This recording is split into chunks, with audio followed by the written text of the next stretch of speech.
नमस्कार। आजकल एक मामला चल रहा है अडानी का मामला। अडानी के मामले के बारे में कई लोगों के विचार हैं, कई लोगों की बात है, ये मामला क्या है, ये पूरी बातें हम करेंगे आज। अडानी मामला भारत को आर्थिक दृष्टि से कमजोर करने की साजिश लग रहा है। कटघरे में तो विपक्षी दलों की सरकार है। गुजरात में कांग्रेस सरकार ने अडानी को 10 पैसे प्रति मीटर के भाव से जमीन आवंटित की थी।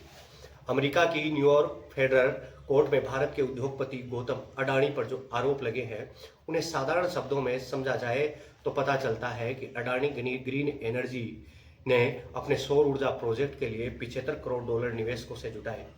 इस राशि में $70 करोड़ अमेरिकी निवेशकों के हैं। अब यह आरोप लग रहा है कि अडानी समूह ने जो राशि निवेशकों से जुटाई उसमें से 2000 करोड़ रुपए भारत के अधिकारियों को रिश्वत के तौर पर दे दिए।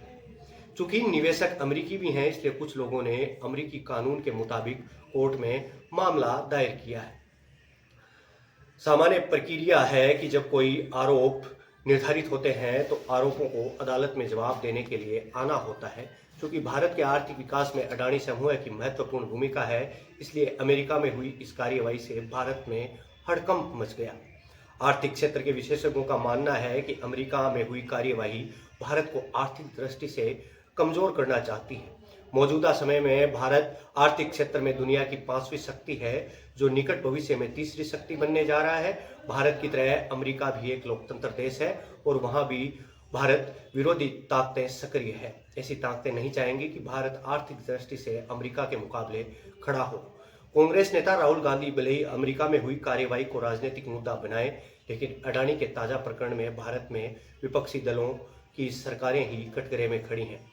इसमें छत्तीसगढ़ रही भूपेश बघेल के नेतृत्व वाली कांग्रेस सरकार भी शामिल है। राहुल गांधी यदि गौतम अडानी के पीछे नरेंद्र मोदी को खड़ा मानते हैं तो उन्हें यह भी बताना चाहिए कि भूपेश बघेल ने छत्तीसगढ़ का मुख्यमंत्री रहते हुए जब गौतम अडानी की कंपनी के साथ सौर बिजली के दर का अनुबंध किया, जब भूपेश बघेल के पीछे कांग्रेस का कौन सा बड़ा नेता खड़ा था।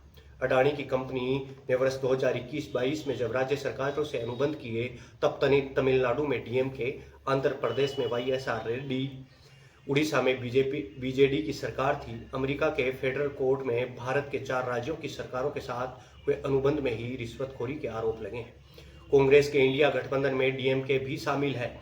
अच्छा हो कि राहुल गांधी प्रधानमंत्री मोदी पर आरोप लगाने से पहले अपने सहयोगी दलों और स्वयं को कांग्रेस पार्टी की ईमानदारी की जांच पड़ताल कर लें। तेलंगाना में जो हाल ही में कांग्रेस सरकार बनी है, यहाँ भी अडानी समूह ने स्किल यूनिवर्सिटी के 1000 करोड़ रुपए का डोनेशन दिया।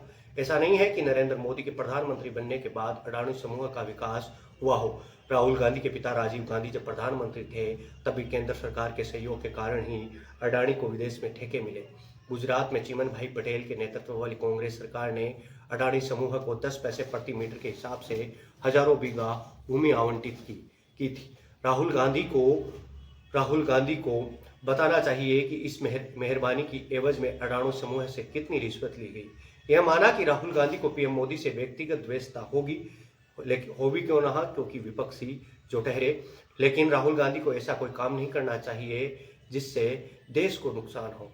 चाहे देश में किसी की भी सरकार हो, देश में विपक्ष हो, पक्ष हो, लेकिन देश के बाहर की जो हालात हैं उनमें पक्ष और विपक्ष की बातचीत नहीं होनी चाहिए।